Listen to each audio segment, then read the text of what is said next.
Hello, and welcome to my channel Stories of Injustice. They gave him the dirtiest jobs, laughed at him, humiliated him, day after day. What they didn't know was that he owned the company. This is the story of Malik, a young black man who walked onto a construction site as just another laborer and walked off as the son of a millionaire CEO. But what happened in between will leave you angry, inspired, and maybe even a little changed. Because this isn't just a story about racism, it's about power, silence, and what happens when the tables finally turn. Make sure you watch to the end. There's a moment, one you won't see coming, that flips everything on its head. Let's get into it. Langston, Tennessee, wasn't the kind of town that made the news. Blink on the highway, and you'd miss it. Just another stretch of two-lane road bordered by pine trees, sagging barns, and gas stations that hadn't updated their signs since the 90s. But if you turned off Route 18 and followed the curve past the Baptist church and the old grain mill, you'd find the town center, a square of brick storefronts, faded flags, and the kind of people who remembered your granddaddy's name even if they never liked him. It was the kind of town where things didn't change much, and the people liked it that way. That's where Malik Daniels found himself the first week of June, standing outside a trailer office on the edge of a dusty construction site, the morning sun already cutting sharp through the haze. The heat was heavy, even before the work began. He adjusted the strap of his tool belt and knocked once on the door. Inside, a gruff voice barked, "Come in." The site manager didn't look up at first. He was flipping through time cards, a pin tucked behind his ear. Middle-aged, with thinning hair and a shirt stained with sweat and engine grease. His name was Gus. "You're the new hand?" he asked without much interest. "Yes, sir." Malik Daniels. Gus finally looked up. His eyes narrowed slightly. "Huh. You're the one from Nashville?" Malik nodded. "Yes, sir." Gus scratched his jaw. "You ever worked a site before?" "Summer jobs. Some framing. A little plumbing. Mostly cleanup." "You got boots?" "Yes, sir." "Steel-toed. Size 11. Gus grunted. "All right. You're on crew too. You show up on time, do what you're told, we won't have a problem." "That clear?" "Crystal." That was it. No handshake. No welcome. Just a clipboard, a vest, and a wave of the hand. Malik stepped back out into the light and took in the site for the first time. It was a massive commercial project, 20 acres of churned-up dirt, scattered steel beams, pallets of bricks, and the low hum of machinery warming up. The foundation was still being poured. Most of the building frames hadn't even gone up yet. It was, in every way, the beginning. And that's what Malik wanted. To start at the beginning. He didn't tell anyone that Daniels Construction, the name on every sign, every truck, every blueprint, belonged to his father. He didn't mention that his last name opened doors and offices with polished floors and espresso machines. Because none of that mattered here. This job wasn't about comfort. It wasn't about proving anything to anyone else. It was about proving something to himself. Malik had grown up in a nice part of Nashville, surrounded by private school classmates and summer camps with kayak trips. But his father, Deshaun Daniels, hadn't. Deshaun started with a pickup truck, a rusted toolbox, and a dream. He poured driveways, laid bricks, cut rebar with his own hands.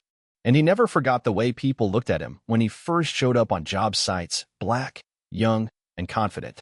He told Malik those stories, but Malik wanted more than stories. He wanted the dirt, the grit, the struggle his father faced, not as a lesson, but as experience. That's why he asked to work out of town. No one in Langston would recognize him. No one would treat him differently. He would be just another laborer sweating through a Tennessee summer. And for the first few days, that's what it was. He woke at 5, laced his boots, packed his lunch. He hauled concrete, cleaned tools, measured twice and cut once. The work was back-breaking and honest. The kind that left your shirt soaked and your fingers raw. The men on his crew didn't say much. A few nods. A couple of grunts. Everyone kept to themselves. That suited Malik fine. He ate his lunch alone on a stack of drywall. Drank water straight from the cooler. Wiped the dust from his arms with the back of his hand. At night, he called his mother.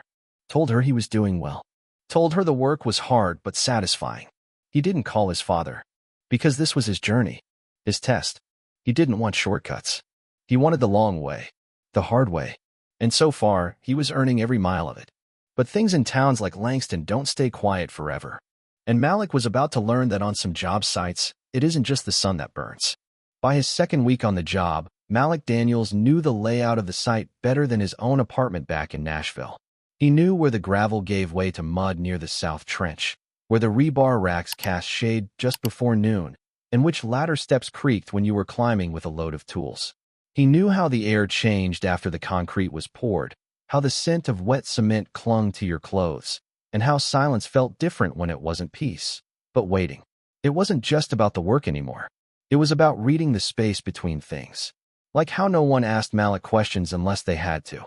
How jokes would start just as he walked up and die just as fast. How the cooler was always past one body short of him, and how nobody noticed. Or pretended not to. It was subtle. The kind of cold you didn't feel until your fingers went numb. "Morning," Malik said one day, stepping onto the flatbed where 3 men were stacking lumber. One of them, red-faced with a beard as thick as rope, looked up just long enough to offer a grunt. The others didn't bother. It wasn't new, but it was starting to wear. By Friday, it got worse. The site radio crackled in the background, tuned to a country station that hadn't changed playlists in years. Malik was assigned to trench work that morning, hot, dirty, repetitive. Nothing he hadn't done before.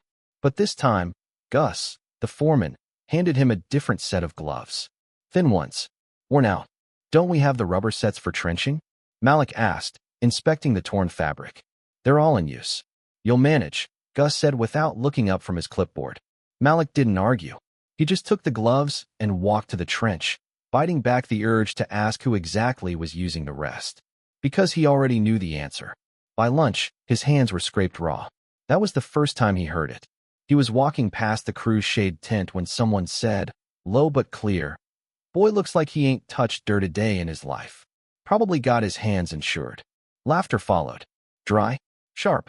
Malik didn't turn around. He kept walking. Sat alone by the scrap pile with his sandwich and his silence. He chewed slowly. Didn't taste a thing. That evening, in the work trailer, Gus passed out next week's task schedule. He read names off a clipboard without looking at anyone. "Ronnie, you're back on roof frame.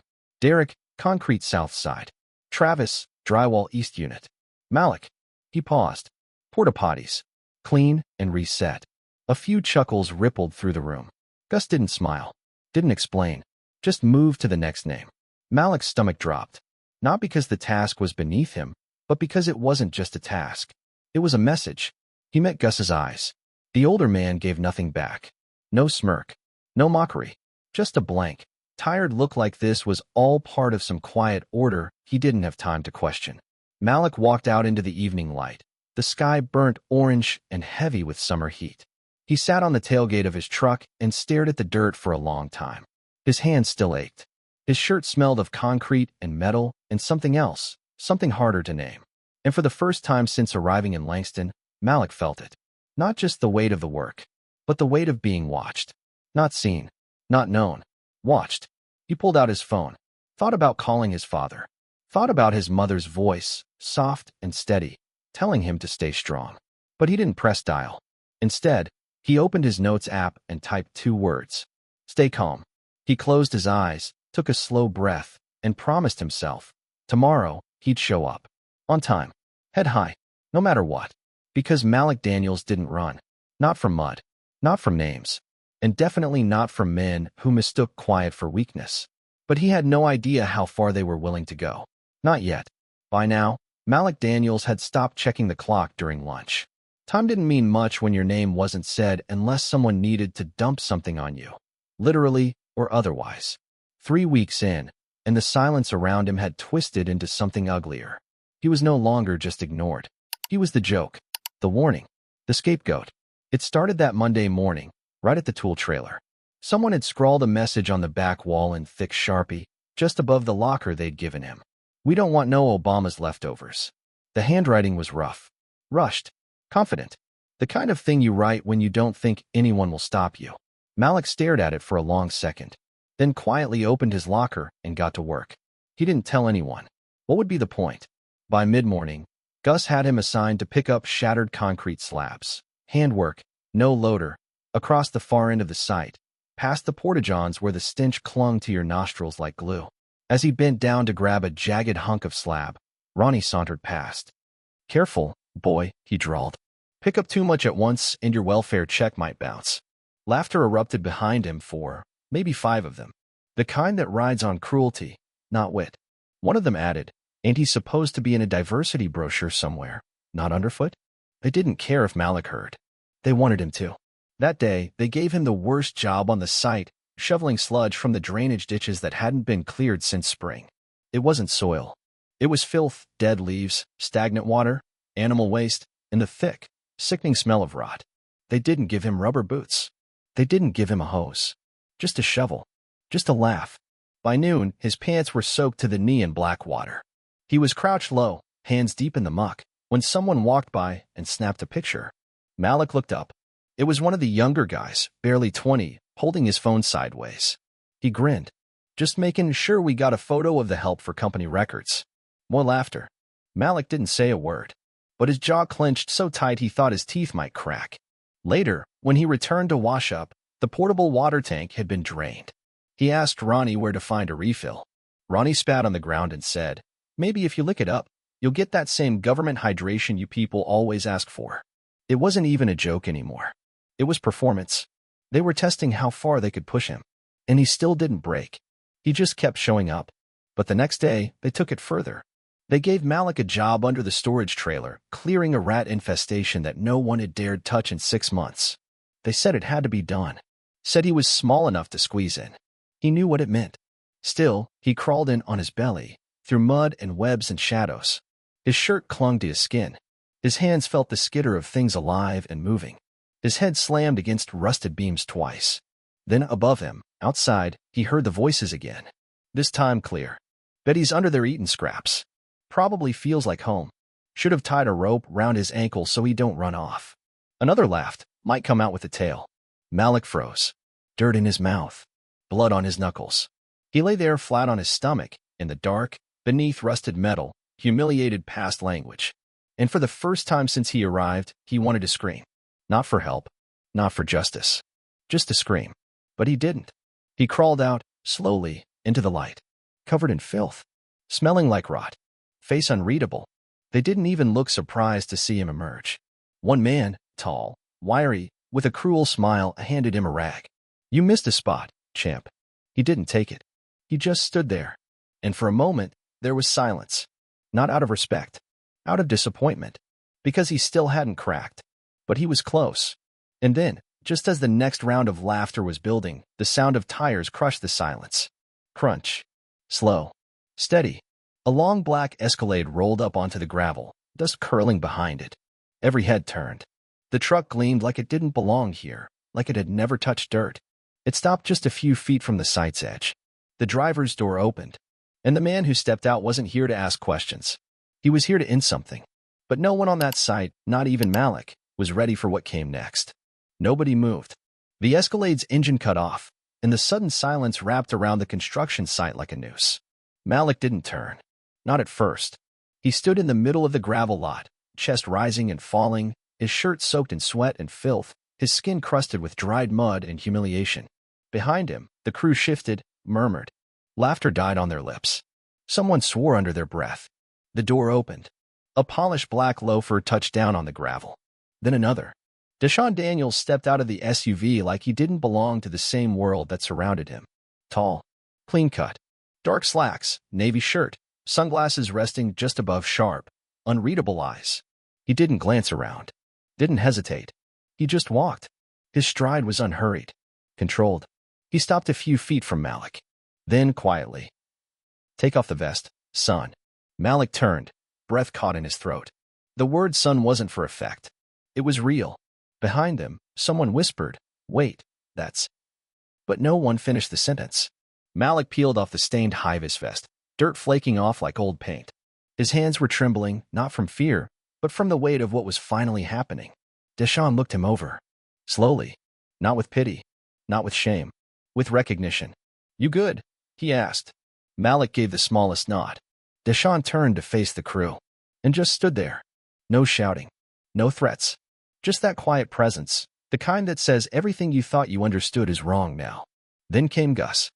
The foreman stepped forward, clipboard in hand, wiping sweat from his brow. Can I help you, sir? Deshaun's head tilted just slightly. You can explain something to me. Sure, Gus stammered. We didn't know who he was. I mean, we thought he just signed on like everybody else. We didn't treat him, Al. Don't lie to me. Deshaun didn't raise his voice. But the way he said it, like a verdict, froze Gus mid-sentence. I've got 2 weeks of side audio and camera footage, Deshaun continued. Internal compliance flagged it yesterday. Every joke, every slur, every order you gave. He took a step forward. No longer calm. Now something else, ice beneath fire. And I let it keep going. You know why? Gus didn't speak.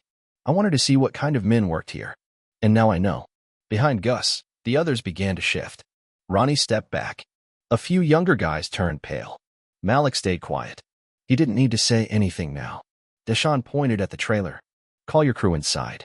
Gus hesitated. Look, sir, this is just a misunderstanding. The kid didn't tell us. He didn't have to. Deshaun's eyes hardened. You just told him what you were. Deshaun Daniels stood at the threshold of the trailer, facing a wall of men who used to rule this site with unchecked tongues and quiet cruelty. He didn't flinch, didn't blink, just looked at them with the clarity of a man who had built an empire from the dirt they thought was beneath them. Gus swallowed hard. He hadn't sat down. His clipboard dangled awkwardly from one hand, as if it could still shield him. But the weight of Deshaun's stare had already crushed his excuses. I wasn't aware of all of it, Gus said, trying to reclaim control with volume. Some of the guys, they got out of line, sure, but I didn't know it got that bad. Deshaun stepped into the trailer. You didn't know because you didn't want to. And you didn't stop it because you thought it was harmless. You thought my son was just another body. Another name. He pointed to a worn corner of the trailer, where a beat-up locker sat dented and discolored. That's where Malik's name was scratched out and replaced with Mudboy. That's the first thing he saw every morning. And you were 5 feet from it for 3 weeks. No one spoke. You let this happen. You let them laugh. You gave the orders to clean waste, to crawl under the trailers, to do the work no one else would touch, and you did it because of who he is. Gus looked down. And now you want what? Deshaun asked. Forgiveness. I want my job, Gus whispered. Deshaun's eyes darkened. You lost more than that. He turned to the others, his voice slicing through the tension. I built this company from scratch. I've poured concrete with my bare hands, worked double shifts on borrowed gas. And I built it so no one would have to kneel to ignorance ever again. He paused. But I let this happen. I let my son suffer to test this system. That mistake's on me. You all? You failed the test. He closed the folder on the table. Effective immediately, you're terminated. And your names are flagged. Don't bother applying to anyone in our network. You'll never step on another Daniels site. With that, he walked out. The trailer was dead silent. Malik stood outside. His father didn't say a word, just placed a hand on his shoulder, firm and brief. Then he left. The next morning, the site was different. Not quieter, just heavier. Malik showed up like always, early, alone, focused. But now, eyes followed him everywhere. Some watched with respect, others with fear. Not fear of Malik, fear of what he represented now. Power. Because they'd seen what happened when the man at the bottom turned out to be the son of the man at the top. And they didn't know what came next. The ones who stayed, guys like Lyle, moved differently. Polite. Careful. Saying just enough to not say the wrong thing. But Malik wasn't interested in their silence anymore. He wanted truth. He wanted accountability. He didn't get either. One afternoon, as the sun burned hot over the south frame, Mal approached. Hey, man, he said. Look, I just want to say, what happened, it was wrong. I didn't laugh. I didn't join in. But you didn't stop it either, Malik said, not looking up. I know. I should have. You just kept your head down. Like it wasn't your problem. Lal said nothing. Malik stood, wiping sweat from his brow. I remember you smiling when Ronnie made the joke. About welfare. About the tanks. That was nerves, man. I didn't mean it like that. Malik stepped closer.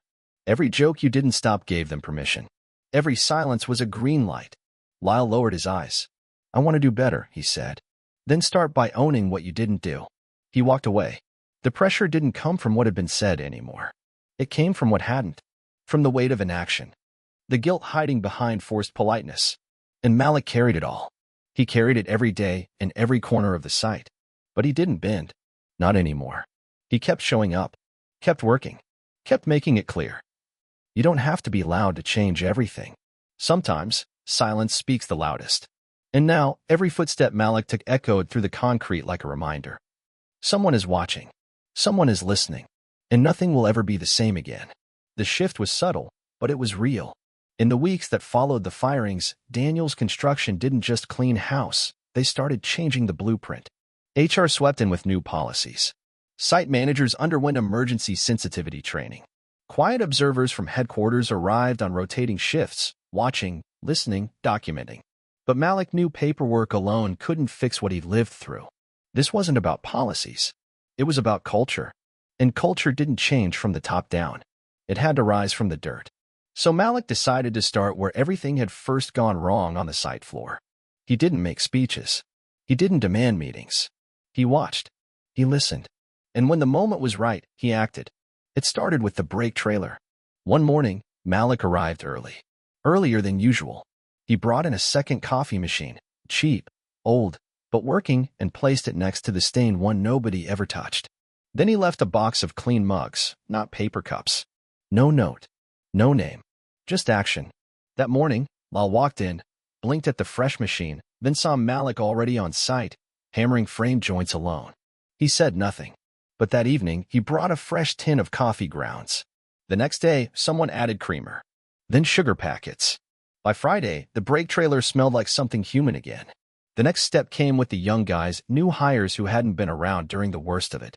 They moved cautiously, not wanting to offend, not wanting to misstep.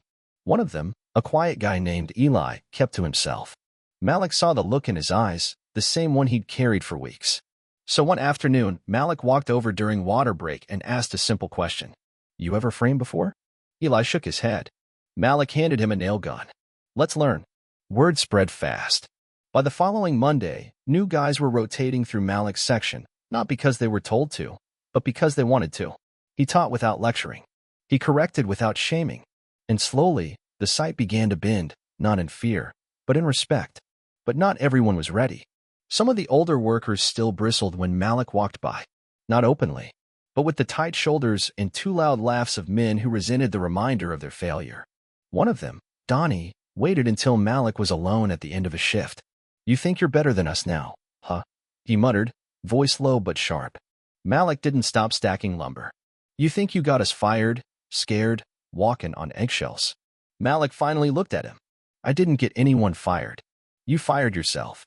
Donnie's jaw clenched. "You talked to corporate?" "No." "Then what?" Malik stepped closer. "I kept working. I let the silence speak. And they heard it." Donnie scoffed and walked off, but his steps weren't confident. They were hollow. That night, Malik sat on the edge of his bed with a notebook open in his lap. He wasn't journaling anymore. He was building something. An idea. A crew not just of laborers, but of leaders. Men and women who'd seen the worst and decided to be better. Not because someone was watching, but because they remembered what it felt like when no one did. He titled the page, Project Ground Level. He didn't know what it would become, but he knew where it would start. Right here, on dirt and steel, where silence used to rule, and now truth was beginning to rise. By the end of the month, Malik's section had become the most efficient crew on site. They didn't just work, they moved with rhythm, with unity. Mornings started with shared coffee, and not a single frame was lifted without 3 sets of hands ready to carry it. And people noticed. Foremen from other projects stopped by more often. Some out of curiosity, some out of suspicion, but none left unimpressed. Even the senior site managers began requesting walkthroughs of Malik's zone when giving tours to executives. But it wasn't the productivity they admired. It was the atmosphere. There was no yelling, no humiliation, no one barking orders from a perch of power. Just people, focused, collaborative, human. Malik called it ground level, but he hadn't said the name aloud to anyone yet. He was still building it, still testing the load-bearing strength of this new thing. But one afternoon, something pushed him. A visitor arrived. Not from corporate, not from HR, from another site. She was in her early 30s, lean, sharp eyes, safety vest crisp, boots worn. Her name was Kennedy. She introduced herself with a nod and a clipboard. "You Malik?" "Yeah. I've been hearing about your section. I asked to be transferred here." Malik blinked. "You what?" "I've been on 3 Daniels sites. This is the first one where people look each other in the eye, where folks help instead of haze. I want in." Malik nodded, slowly. "We don't have ranks here." "Good," she said. "I'm not here to climb. Just want to build something that lasts." He handed her a framing schematic and a pencil. "Let's get to work." By the following week, 2 more workers requested transfers. Then 3. Then a quiet welder named Tomas brought his cousin, who'd been laid off from another firm. Malik didn't have the authority to hire, but he walked the man straight to the site manager and vouched for him. He was hired the same day. Word was spreading, not as a memo, not as a campaign, but as whispers passed between hands on steel. There's a place where you're treated like more than labor. But pressure was building. Corporate took notice. Not in a bad way. Not yet. But Malik got called to the main office again. This time, he wasn't nervous. Deshawn met him outside the boardroom. "You're stirring the waters, son." Malik smiled faintly. "That bad?" "Not yet. But this thing you're growing, it's not invisible anymore." Inside, a group of Daniel's executives waited. Faces familiar, others not. They'd reviewed productivity metrics, efficiency ratings, incident reports. Every number said the same thing. Malik's zone was outperforming the rest. But one VP leaned in, arms crossed. "You're doing something different. Not just management. Culture. You're setting precedent. That makes people nervous." Malik held her gaze. "Precedent is just truth someone's afraid to name." She said nothing. Deshawn finally spoke. "Tell them what you told me." Malik took a breath. "People don't work harder because you pay them more. They work harder when they feel seen. When they're treated like more than tools. Ground level isn't a tactic. It's a standard. It's what the company should have been all along." A long silence followed. Then someone clapped. Then another. The VP didn't smile. But she nodded. "This isn't just a site," she said. "It's the blueprint." Malik didn't blink. He only saw what came next. The applause in the boardroom had barely faded when the resistance began. Not the open kind. Not shouting in meetings or refusing orders. This was quieter. Smarter.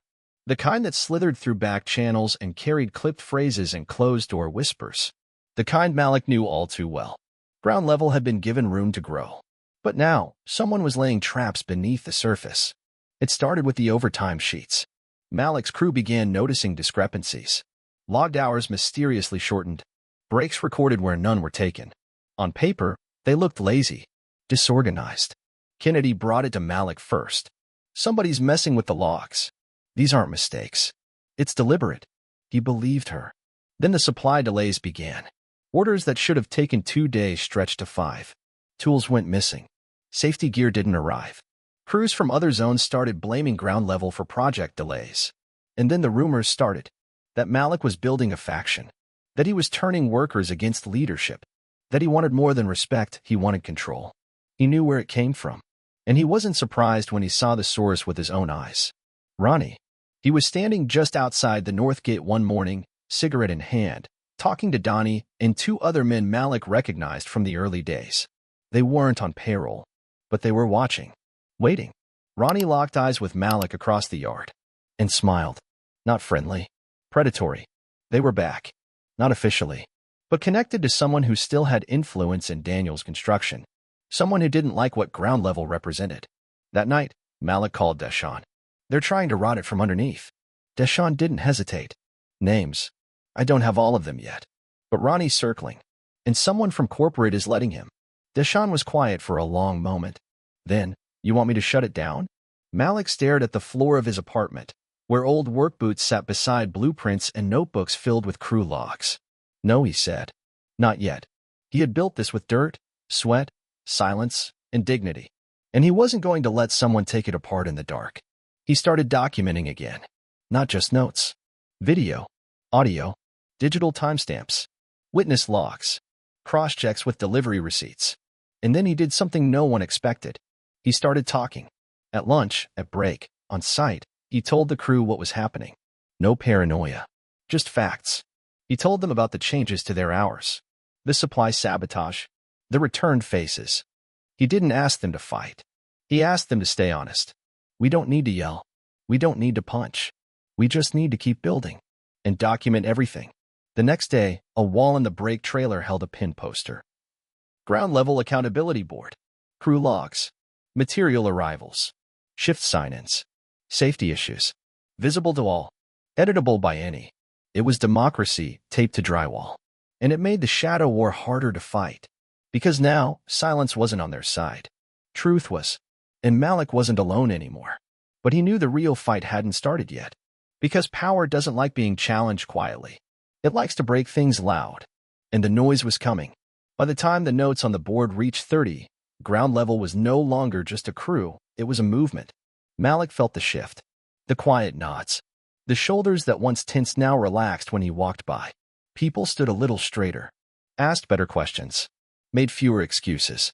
There was pride again, not just in the work, but in the way they worked together. And that pride became dangerous. Because pride can't be manipulated. Pride resists fear. Curtis noticed. And so did those pulling his strings. One Friday morning, the site was buzzing more than usual. An inspection had been scheduled. Unannounced. Last minute.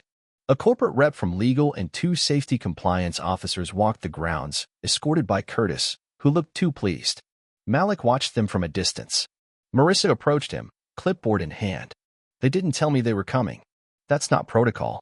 Malik nodded. They want something to go wrong. It did.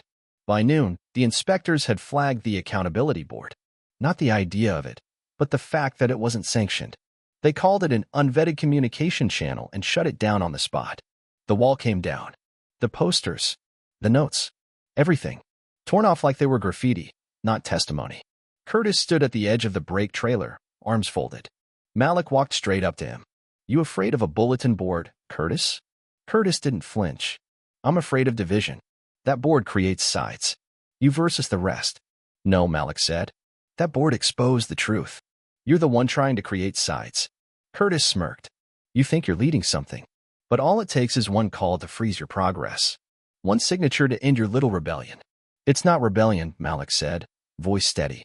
It's accountability. And you just showed everyone who you really are.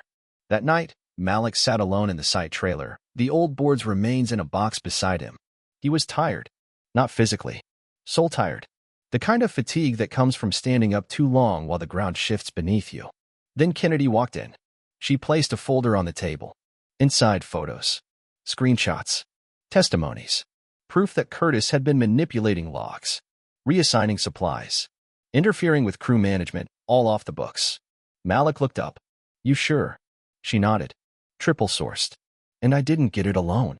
Tomas, Eli, even Devin, everyone's been watching. You taught us how. Malik leaned back, exhaling slowly. He had a choice now. Take it to Marissa. Risk corporate ignoring it, or worse, burying it. Or take it higher. To Deshawn. To the board. Put his name on a complaint that would make enemies of powerful people. He didn't decide that night. He went home, sat on the floor, laid out the evidence. Every photo, every file, every name. Then he opened a clean document and started writing. Not just a report, a case. By sunrise, it was 15 pages long, and at the top, he typed. Subject, malicious interference and targeted sabotage against ground-level crew. He saved the file, then emailed it, not just to Deshawn, but to every executive on the Daniels construction board. By noon, Curtis was removed from the site. No ceremony, just a silent walk to the gate. But that wasn't the end, because the email leaked, and what started as whispers turned into headlines. Construction giant faces internal revolt over sabotage allegations. Malik's name was in the byline. Ground level was national now. And Malik Daniels had just declared he wouldn't be silent, not anymore. The morning after the story broke, Malik's phone didn't stop buzzing.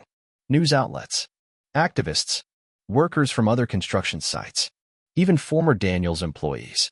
Messages flooded in, all with the same sentiment. We saw what you did. We believe in what you're building. But the flood came with undertow. Corporate silence. 3 days passed. No calls. No emails. No meetings. Malik was still technically employed, still running his crew, but he could feel the air shift around him. The same executives who once clapped in boardrooms now avoided eye contact in the hallway. Even Deshawn kept his distance. Not out of anger, but out of strategy. He knew the storm was circling, and Malik was at the center now. The headlines kept climbing. Union groups shared the email. Labor rights organizations reposted Malik's statement. Twitter threads dissected the rise of ground level. One op-ed called him the most dangerous man in American construction. He didn't feel dangerous. He felt tired, but he kept showing up. The site, now under intense public scrutiny, had become a beacon. Journalists showed up at the gates. Workers from other cities asked for transfers. Kennedy started leading shift planning. Tomas organized gear maintenance. Devin, once silent, now ran orientation for new hires. Malik stayed late, every night, walking the site after everyone left. He touched the steel, ran fingers across fresh beams. He needed to remember what was real, what was tactile. The noise could drown you if you didn't. Then the email came. Subject: Executive Review Board Request. Malik was summoned to Nashville. Top floor. Conference room. The same room where ground level had once been praised.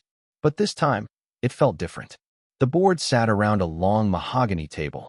No cameras. No press. Just policy, power, and perception. Deshawn was there, but he didn't speak. The same VP who had once warned Malik about setting precedent now led the conversation. "We appreciate what you've done," she said. "You've exposed serious issues, and the board acknowledges the value of ground level." Malik waited. "But there are concerns," she continued. "You've gone public. You've drawn attention. Daniel's construction is under investigation. Stockholders are uneasy. The question before us now is not what you did. It's whether you can still lead, given the disruption." Disruption. That was the word they used for truth. Malik stood. "I didn't ask for this spotlight. I didn't leak that email. But I won't apologize for it either. I exposed sabotage. I didn't cause it. And if that's too disruptive for this company, maybe the problem isn't me." Silence. Then Deshawn spoke. "I back him. All of it." He looked around the table. "Malik didn't break our values. He revealed we weren't living them." The VP frowned. "So what do you propose?" Malik breathed. "Ground level shouldn't be a crew. It should be a model, a division. Trained, supported, expanded. Let it grow. Let it train others. Or shut it down and tell the world you chose silence." It was a challenge, and the room felt it. They didn't decide that day, but the seed was planted. 3 weeks later, Daniel's Construction announced a new initiative, Project Ground Level, a division dedicated to culture reform, worker empowerment, and transparent accountability. Malik was named its first director, not just for Langston, for every site. The headlines returned. Some cheered, others accused. Malik didn't read them. He stood at the edge of a new site. Fresh dirt, open frame, hard hat under his arm. He looked over at Kennedy, Tomas, and the new crew. Some fresh faces, some familiar. He nodded once. "Let's build." And that's where Malik's story leaves us, for now. But I want to hear from you. What would you have done in his shoes? Would you have stayed quiet, kept your head down, or stood up and risked everything to do what's right? Drop your thoughts in the comments. This isn't just a story, it's a conversation. And your voice matters.